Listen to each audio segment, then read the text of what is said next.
Genesis chapter 2. Thus the heavens and the earth were finished, and all the host of them. And on the seventh day God ended his work which he had done, and he rested on the seventh day from all his work which he had done.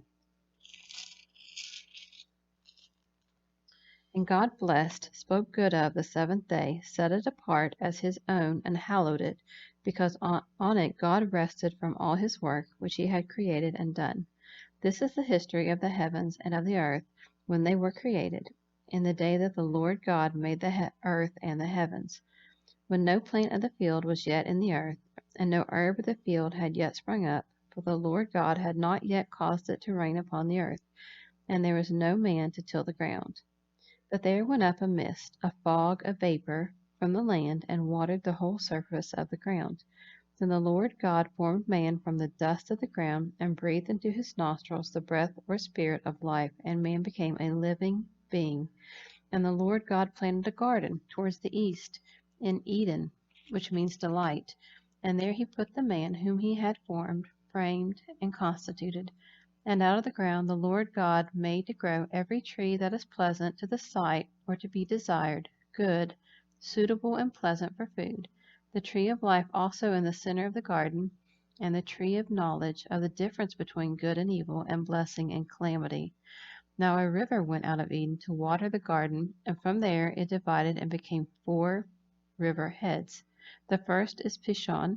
It is the one flowing around the whole land of Havilah, where there is gold. And the gold of that land is of high quality. Bdellium, pearl, and onyx stone are there. The second river is named Gihon. It is the one flowing around the whole land of Cush. The third river is named Hiddekel, the Tigris. It is the one flowing east of Assyria. And the fourth river is the Euphrates. And the Lord God took the man and put him in the Garden of Eden to tend and guard and keep it. And the Lord God commanded the man, saying, You may freely eat of every tree in the garden, but of the tree of the knowledge of good and evil, and blessing and calamity, you shall not eat, for in the day that you eat of it you shall surely die. Now the Lord God said, It is not good, sufficient, or satisfactory that a man should be alone. I will make him a helper meet, suitable, adapted, and complementary for him.